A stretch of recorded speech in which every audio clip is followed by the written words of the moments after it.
Alright, this is Firestarter, and what you're looking at is the box for the SH Figuarts Mashin Itasshā. And what we have here, like I said, it's a box, but I know you're not interested about a box. You always want to see what's inside. So let's move over and I'll show you the car. And what we have here is the car, and then as you can see, it rolls well. But it stops in a certain point because of the weight. This is about 1 kilogram of plastic and die-cast metal. So I was already told when I got this from the store that it's gonna be huge and it's gonna be heavy. And then I'm gonna show you some of the decals here from the Rangers' favorite anime series, z-cune. And this is the other side, and at the back it also has a plate number, and on the top we have more decals. These are actually not paint but stickers pasted on this Toyota Prius.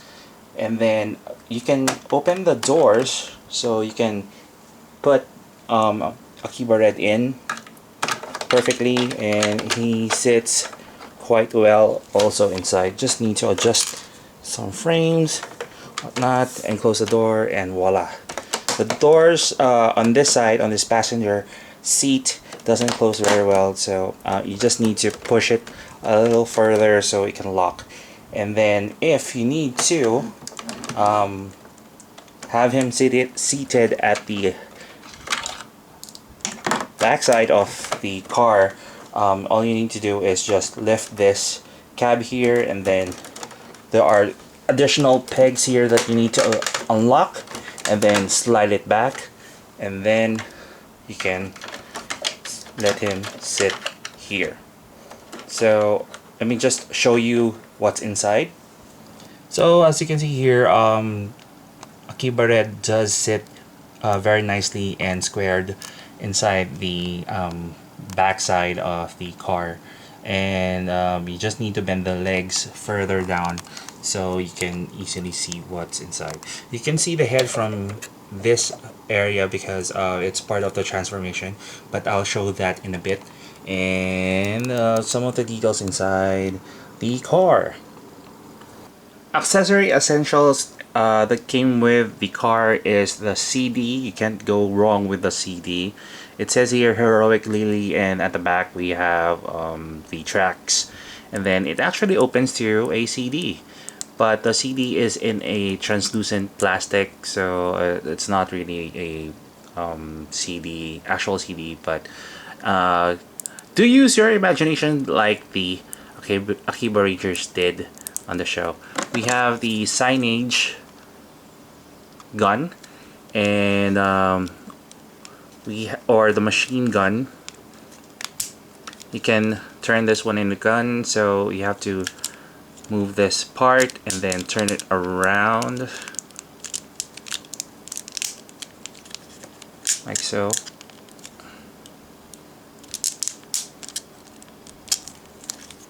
And then put it back, lock it in place, and this panel moves up, and then you have to feel the click and then connect it together. And then the handles are located here. There's a compartment. You can just need to open this area and the trigger, and then that's it. And then the scope, and that's it. So it's a huge gun. It's almost half the length of the car. So that's it. And then other things, we have the swords, the signage swords. We have the cafe and the bar. Just need to split this to open, and then the blades come out from this side, and then the handle on this side. So we have one, which is the cafe, and the sword for the bar signage is just like this. So these are two long swords with really sharp edges. It's really pointy, so do take care of yourself when you try to open these up. Now I really like to let you know how this transforms, but I don't want to tell you, I just want to show you. So let's go.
Overall, it's really impossible to make him stand without the stage because the knees fall down automatically because of the weight and because of the size on the other top half. The guns can move up and down and the head can swivel from left to right. You can easily unpeg the head, and Akiba Red can hold this in 3 ways. And then there's a hidden rail gun when you fold this in front of the face, which includes a translucent scope. The arms can move side to side and front and back, and on the bicep there is an additional swivel point, double hinged elbows, a swiveling hand, and each finger has its own joint and can move independently from each other. The legs can also move, but this is due to the transformation that is set on these. Overall, the Mashin Itasshā is the biggest and the first transforming robot in the SH Figuarts line. And this is also the most expensive SH Figuarts you'll ever have to date. It's like Bandai asking us for us to sell an arm and a leg in order for us to acquire one. But honestly, because of the mold and the detailing that went into this figure, makes you want this even more. But to be honest, if you can really afford one, then go ahead purchase your own Mashin Itasshā. But equally, it's not really your loss if you couldn't afford one. Because more than 26,000 yen, you can even buy 3 MP10s, or 5 Tamashii web exclusives, or even 10 regular released SH Figuarts figures. I guess I will just leave it all up to you whether he is a must-buy or not. And that is my review of the Mashin Itasshā from the SH Figuarts line. If you want to know the possibilities and the details for this figure, check out the photos at the end of the video and subscribe to my blogspot for the full written review. This is Firestarter. Thank you very much for watching and see you on my next review.